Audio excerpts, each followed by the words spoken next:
बिस्मिल्लाहिर्रहमानिर्रहीम। रब्बी ज़िदनी इल्मा, ऐ मेरे रब मुझे इल्म में इजाफा अता फरमा। सब कुछ जानने के बाद हजरत अब्दुल मुत्तलिब घबराए नहीं, उन्होंने खुद किंग अब्राहा से मिलने का फैसला किया। जिसने काबा को बनाया है वो उसकी हिफाजत भी करेगा। तुम मक्का के सरदार हो, मैंने सुना था तुम्हारी बहुत इज्जत है। बताओ क्यों आए हो मेरे पास? मैं अपने ऊंटों के लिए आया हूं जो तुम्हारी फौज ले गई है। मैं तुम्हारी काबा को गिराने आया हूं और तुम्हें अपने ऊंटों की पड़ी है। मैंने सोचा था तुम अपने घर की हिफाजत की बात करोगे। यहीं आता है वो ऐतिहासिक जवाब। मैं ऊंटों का मालिक हूं, इसलिए उनकी फिक्र करता हूं, और काबा का एक मालिक है, वो खुद उसकी हिफाजत करेगा। ठीक है, तुम्हारे ऊंट तुम्हें वापस कर दिए जाएंगे। ले जाओ उन्हें और सुनो, कल मैं मक्का की तरफ बढ़ूंगा। अगर खुद को बचा सकते हो तो बचा लो। अरे लोगों, मेरी बात ध्यान से सुनो। तुम सब पढ़ चले जाओ। काबा के आसपास रुकना ठीक नहीं है। कल अब्राहा अपने हाथियों के साथ यहां हमला करने वाला है। देर मत करो, पहाड़ों की तरफ निकल जाओ।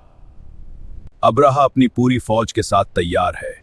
हाथी आगे खड़ा है, मगर अजीब बात, वो चल ही नहीं रहा। बस बहुत हुआ, तुम सब हाथियों को संभालो। इन्हें लेकर पीछे आओ किसी भी तरह। मैं इंतजार नहीं करूंगा।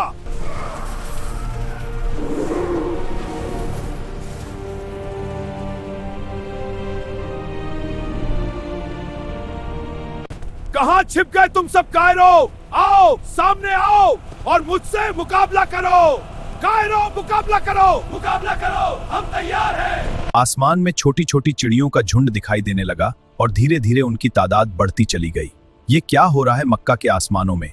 क्या ये अल्लाह का कोई मुअज्जिज़ा है?